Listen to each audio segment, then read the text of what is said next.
Scotch wrapped in seaweed. Joe Sixpack, Glen has come up with the worst idea in the history of drinking.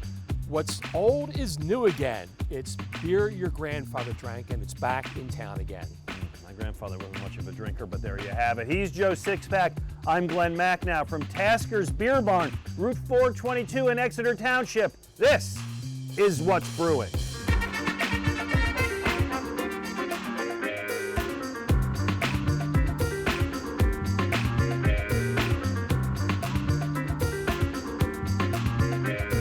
What's Brewing is brought to you in part by Montgo Makers, powered by the Valley Forge Tourism and Convention Board. Download the app.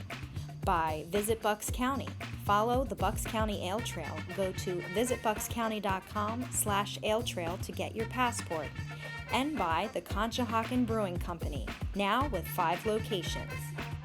Ready? Fire! Whoa! Hey, do you guys want to come with us?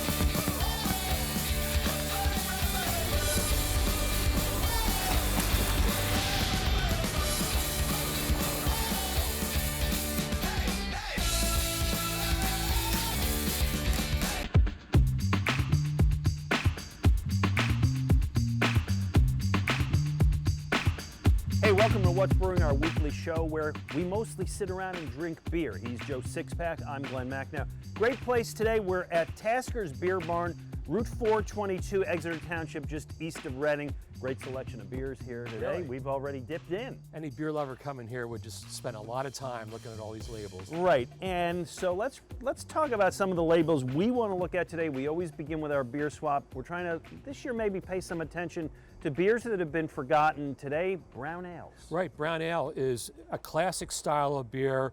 It's very basic, so that's one of the reasons why it might have been forgotten a little bit. Used to be that the small brewers made a lot of brown ales, but we don't see quite as many of them anymore, but it's a real nice beer for anybody just looking for like what you might call just regular beer. Good stuff. Hops are hot, sours are sexy, imperials are amusing.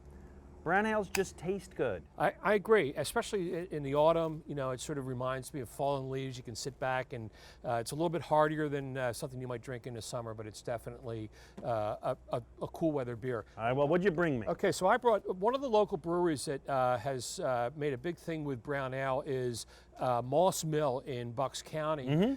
They have made their Bremen Avenue Brown Ale one of their regular go-tos. I was so happy to see this because it really shows off the brewer's skill and expertise in making a beer. All So right, that's pour a why little bit. And I'm glad you mentioned Bucks County. We want to welcome Visit Bucks County to our show. They're going to be a sponsor. We're going to be visiting some of the great breweries up there in coming episodes. And this is nice and frothy, big head on this.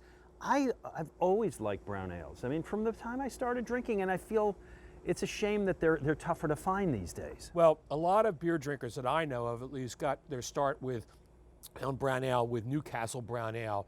It's a beer that's been around for years and years. It's the sort of benchmark brown ale, although frankly, I don't think it pales in comparison to some of the craft brew versions of brown ale. Okay, well, this is kind of subtle. I mean, again, this is not going to excite you. It's not going to knock you off your chair, but it's just, to me, this would pair well with food. It can definitely stand up to spice. That's no doubt about that. One of our favorite breweries and one of the winners of our beer down last time around was Bell's out of Michigan. The Bell's Two Hearted. They make a brown ale here, which we're gonna try. Their best brown is one of their original beers, and I'm so happy that it's because you've seen some brown ales come and go. You know, they were popular beers maybe 10, 15 years ago, and then they disappeared. Bell's is stuck with their brown, and you really poured ahead on that you one. know, ever Thank since you. last year, I'll switch with you. You gave me the thing last year on pouring, and I said, don't avoid the foam. The foam's good for you, so I like the foam. It's an old style brown ales. It goes back to 17th century England. The one everybody knows is Newcastle out of there, which has been around since 1925. And so these days, I guess the varieties are there's like a British, which is a little sweeter, and then American a little hoppier. Yeah, typically, yeah. I mean, Americans can't stop from adding hops to a lot of beers. So, Right. but Ooh, I like this. I find this to be very balanced, a little crisper than the Bremen Avenue. It might be the way it was poured. The Bremen was All right, the pour was fine. Let's not rip the pour. exactly. So this was a draft product. You can't buy. You have to go to the brewery to buy this one up in Right. Bucks County. This one you can buy a lot of places. But as I've, one of the things we've seen with brown ales is that people use it as brewers will use it as a base beer for other styles of beer. They won't just stick with the simple brown ale. They'll add other flavors to it. So some of the ones that are out on the shelves right now, Right. Cigar City, one of our favorite breweries, Yeah. they're making one with oatmeal raisin cookie flavored. Oh, nice dessert beer. Made Right. with cinnamon. Oh, that sounds good. Pretty luscious. Locally, this is from Boniface, St. Boniface Brewing, rather, and it's their Verklempt, great name for beer, and it's made with For those who coffee. don't know, that's Yiddish for all choked up. Okay. Made with Presumably coffee. it doesn't leave you. Yeah. And then finally, this one, Dogfish Head Santo, Palo Santo Marron, has been around for quite a while. It's barrel aged and it's quite yummy. Nice. So- Flavor profile, nutty, malty, right? Sometimes a little bit of fruit, chocolate, coffee, all those would be yeah, profiles. and, something that I think beer drinkers, it's not going to be that big, huge flavor, smack you in the face flavor, but it's something that you can drink. You can drink more than one of them for one thing. All right, got to get to a little news quickly. Great American Beer Fest, as we do this, it's a few weeks old, but we do want to give props to the local breweries that did well there. Yes, we do. And it was weird this year because there was only one local gold medalist that I'm aware of, and that was the Russian from our friends down at 2SP Brewing, Nice. Bob Barrar. Bob does a great job. It's an Imperial Stout, one gold, third gold medal in 4 years for Wow. that baby. That was a big one. Glenn, I forgot to bring the bottle with me. They were nice enough to bring me bottles, and Right, I wow. maybe another show later on. Okay. Also, just running quickly through some of the other ones. Honey Porter from Cape May won a bronze. Bringing the Heat from Devil's Creek over in Jersey, a silver. Free Will, we were up there last year. Their Ollie, which is a Belgian-style sour beer, that won a silver. And Swashbuckler from out in Lancaster County won a silver for its Dunkelweiss beer. Very nice. Congratulations to all of them. All right, when we get back, I'm going to give you the single worst idea in the history of alcohol consumption. You didn't know about this till I brought it to your attention. I did not, but I trust you because you've had a lot of bad ideas. Yeah. From Tasker's Beer Barn, Route 422 in Exeter Township, Joe Sixpack, Glen Macnow. What's brewing? I'm Joe Sixpack. I love beer and I love travel. I've visited great breweries around the world, and I'm inviting you to join me on my next expedition to France. Yes, they make beer in France. We'll travel the Seine on a luxury river cruise from Paris to Normandy. We'll visit breweries, explore the sights, drink great beer, and maybe some wine. Join me in October 2020. Just visit my website at phillybeerworld.com. Let's discover a world of beer together.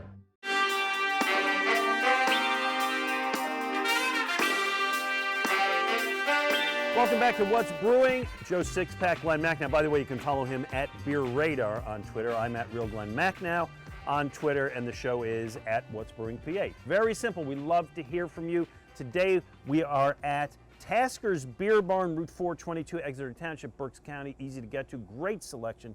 Enjoying our time here, and they have everything here. But they don't have one thing. Well, they don't sell scotch, okay? And sometimes we talk about other industry things. And this came up in early October. Glenlivet, one of the great traditional scotch companies in the world, has come out with a new product. And what this is the Glenlivet Cocktail Capsule. They don't even say capsule. Capsule collection. And as you look at this video, this is what the guy with the snooty Scottish accent is saying, okay? The Glenlivet has released an original drinking whiskey experience. To enjoy, pop the capsule in your mouth, take a bite to release the cocktail experience. All right, I'm repulsed by this. Glenn, I think you missed your calling here. You should be doing voiceovers. I just want your take on this before we go anywhere, your first initial take on this. It seems like one of those dumber ideas that I've ever seen. Not the dumbest, maybe, but the idea of putting I mean, the whole thing about drinking whiskey is, the whole pour into the glass, the sipping, the smelling, the aroma, and all that stuff. There's like a whole ceremonial thing there. Yes, that's the fun of it. This is like all of the glamour and allure of inserting a suppository. I hope they have directions on it and tell you where to put it. Yeah, really. All right, so here's the thing. This is what I think. I think they had this marketing meeting, right? And they said, millennials aren't buying our scotch. What are we going to do? And somebody said, all right, boss, the thing is they're all drinking Jell-O shots and vaping. Oh, Jell-O shots, right. Of course. So okay. here's what we'll do. We'll put it into a capsule, and then you bite the capsule as opposed to drinking scotch. Great idea. Let's do it. It's hideous. It's the end of the world as we know it, Joe Sixpack. Well, it is pretty insane. I bet you I wonder how much these things are going to run for because, I don't know. Scotch is pretty expensive. Scotch is expensive. They're doing experimentally in Britain. There are 3 flavors. They're cocktails, right? So it's a Scotch cocktail. The flavors are citrus, wood, and spice. So there you go. It's a gimmick. Yeah, I hope it's so. nothing more than that. So. All right. So that leads us in, because it ain't cheap. So that leads us into a topic of how much is too much to pay for a beer. I read a study that said the price of beer has a real impact on people's enjoyment of it, and maybe not surprisingly, when you charge more for something, people think it's better.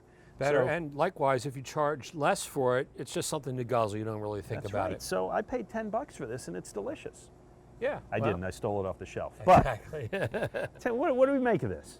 Well, I don't disagree with it, although it's not really as much of a beer concept. I mean, with wine, I would totally agree that if you're paying $40, $50 a bottle for wine, you're going to think it's better and therefore enjoy it Direct more. correlation between price and experience. Right, beer and price has not ever been really a thing. It is increasingly, but it's not traditionally part of the whole experience of drinking beer. Well, the way I figure it, there's basically 4 ingredients in beer, and that's what there is. So how is it that you can take those 4 ingredients and say, hey, these 4 ingredients, we mixed them, now it's $50 a bottle? Well, process is part of it. So if you barrel age the beer, that takes a lot more time. You're sitting on a lot of inventory. There's a lot of skill that goes into doing it. So, and we've seen over the years that brewers have been willing to really charge you much more than $10 Well, for a you bottle. brought in the most expensive beer there is, or one of them anyway, and I got to tell you, I want to know when does the genie come out of this bottle? I did. This is infamous. This is Sam Adams Utopias. Sam Adams has sent these over to me every once in a while, every couple of years when they come out. This one's from 2007. Ooh. So it's not your typical beer. It's already been opened. You can sit on this beer for a long time. This one's 12 years old because it's much more like a distilled product. It's not distilled. It's barrel aged. It's absolutely still. And I think this is in the 20s when it comes to percentage of alcohol, so it's pretty. What do they charge you for this beautiful bottle? These can run $200 to $300 a bottle for this stuff. And what is it, like 24 ounces? There's not even. Yeah, I think it's a 24-ounce bottle. So it's totally different. It doesn't really you wouldn't think beer when you drink this one. floor wax. It's pretty. Well, Oh my! All right. No, well, listen.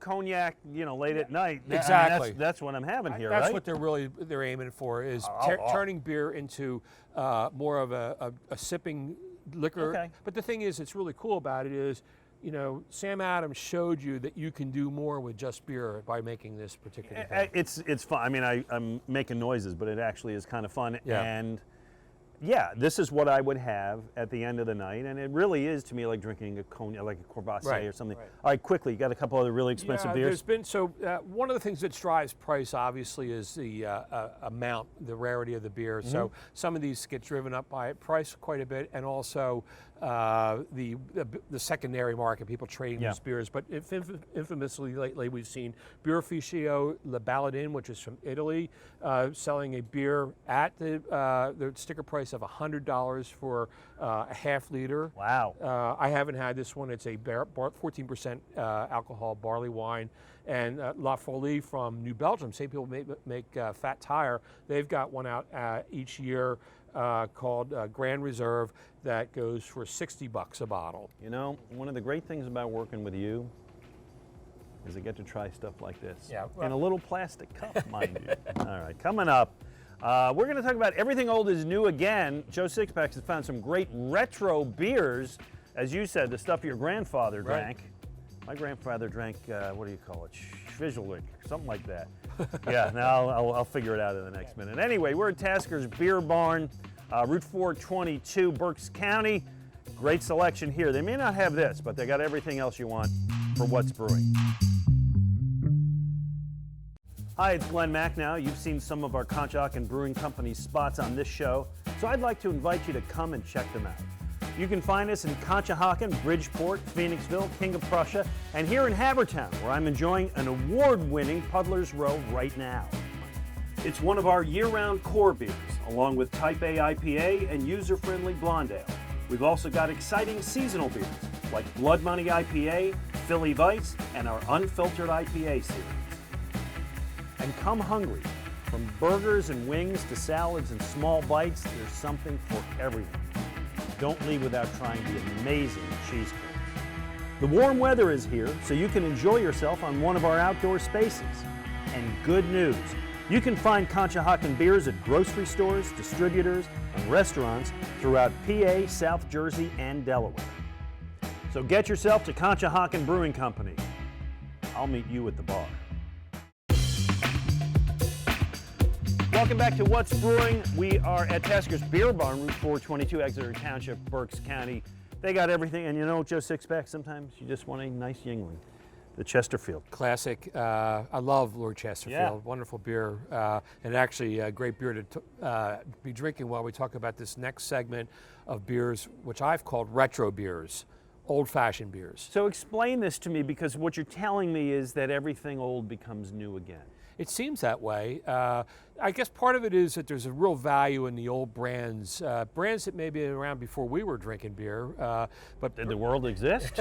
Exactly. By the way, what my grandfather drank, I remembered, was Schlibowitz, which it was like a plum brandy kind of, that's what he used to drink. A six-pack of that. No, a little bit. He tried to, when I was a little kid, like, come on, Glenny, try this. And it's like, anyway. Well, so these old brands, I don't know if any of them are making Schlibowitz, but we've seen the old brands have new life, I guess. I think one of the ones that I know the best is Narragansett from up there in New England. Yep. They've been doing... They've had a good comeback overall. They have. They've been making lots of really good beers. You know, we all know their regular lager, but they've expanded, so they've been doing the Narragansett. This right now, the Fest beer and the Fresh Catch is a really nice, easy drinking. They come with lobster in it? It looks like it, doesn't No, it? I think this is- it might not. It may. Refreshing golden ale, dry hop with Citra. Okay, no seafood I inside. think drink with lobster. Oh, that works for me. But really, in the last this summer, the new one that came back out is Reading beer.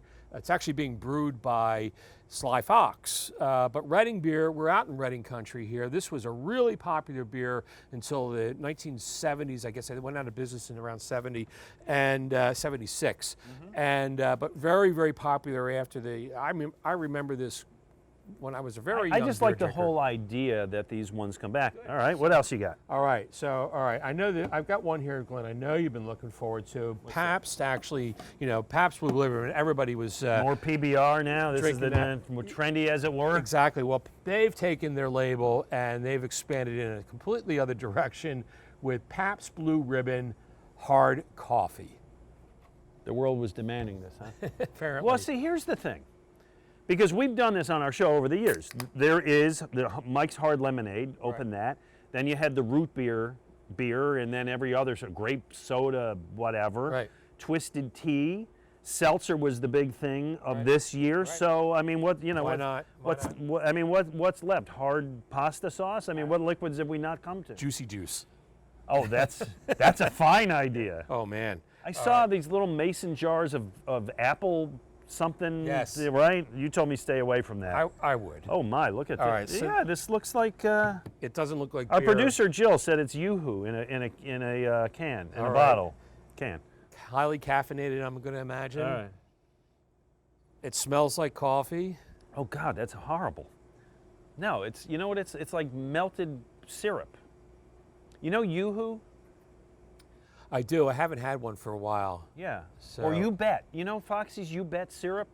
You ever have an egg cream in your life? No. Yeah, see, I grew up Jewish. You didn't. So an egg cream is you take chocolate syrup, you bet syrup, and a little bit of cream or milk, and then put seltzer in it, and that's what you have. This tastes like that without the seltzer, although obviously this will get you drunk. And my hunch is probably really sick. Yeah, I think if you drank a lot of these, it would, and not because of the alcohol. It's only 5%, but All I right. think that there's a lot of sugar in here. That may be the worst thing we've had. Oh, God. Nah, we've had a lot of bad stuff. Huh? Well, bottom 5 for me. Sorry, Pabst, I am not in for that. Anyway, all right, that's good stuff. But you're telling me there's a market kind of for this nostalgia stuff. I do. I do think it is. And it's also, in this case, it's an alternative drink that's going to get people that are maybe not into beer. So. All right, one other thing I want to do real quick, which is a plug for myself and for Joe Sixpack. I have a new book coming out in October, The Great Book of Philadelphia Sports List, all new, completely revised, updated edition with my pal Big Daddy Graham. We worked on this, and we have great contributions from great writers. It ain't all sports list because my pal Joe Sixpack did a list of the 10? I think it was the 10 most important beers. Here it is. in Philadelphia In history. Philadelphia History by Joe Sixpack. It's a great list. The book is The Great Book of Philadelphia Sports List. You can buy it on Amazon.com or at bookstores near you. Buy it, enjoy. Great holiday gift. All right, when we get back, we're going to talk about trends in beer. We're going to talk to the owners of this place we are at now, Tasker's Beer Barn. Find out, what are people buying? What are people interested in? I sure hope not this. We'll find Coming up out. next on What's Brewing.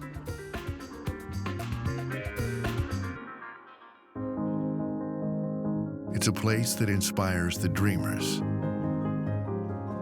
the overachievers. A place for those who follow the path, as well as the ones who blaze them. So whether you want to go with the flow or rise above it all, visit Bucks County and be inspired.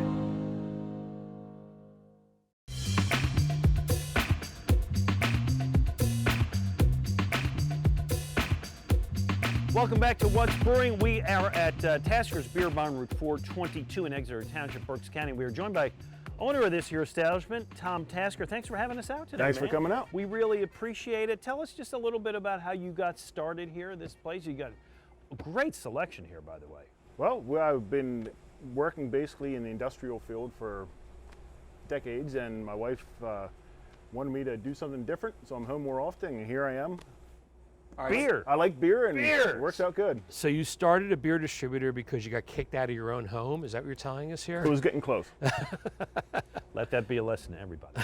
And whenever we meet somebody, we like them to kind of share with us their favorite beer. What do you got? Well, right now, I like Belgium's, and this new one from Victory is the Golden Monkey, which is a higher ABV. This is a little less, I can drink a little bit more, and it has a little bit of mango in it. I like it. So this Twisted is the Monkey. Twisted Monkey Belgian style blonde ale with mango.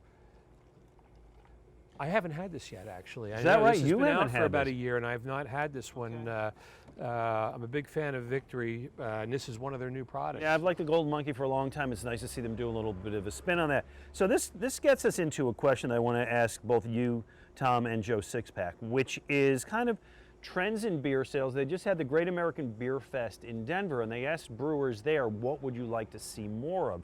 So I'll start with you. What do you really like? What would you like to see more of? Well, our customers are still looking for the New England style, the hazy, juicy, higher My octane. jam, baby. That's my thing. Seems like that's still going to be Good. there for a while. Ride that wave. Yes. How about you personally, though?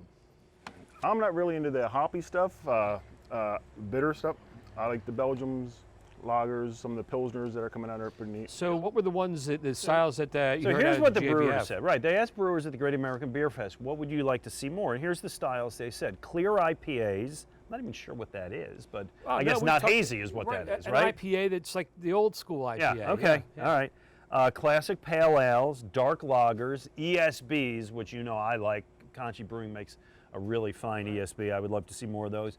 Berliner Weiss, and Scottish ales. Those were the ones that came up. Scottish ale is a style that almost completely has disappeared, and you don't really see very many of them at all. And 20 years ago, at the birth of craft brewing, it was a big style. You saw a lot of them out there.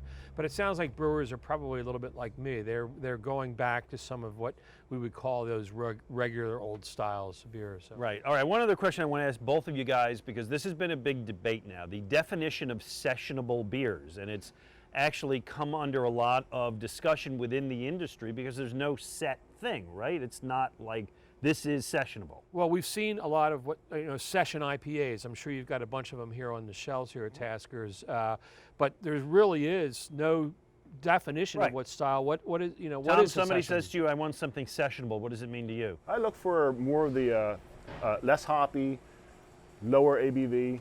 4.5, 5, like all, Founders All Day is the go-to one.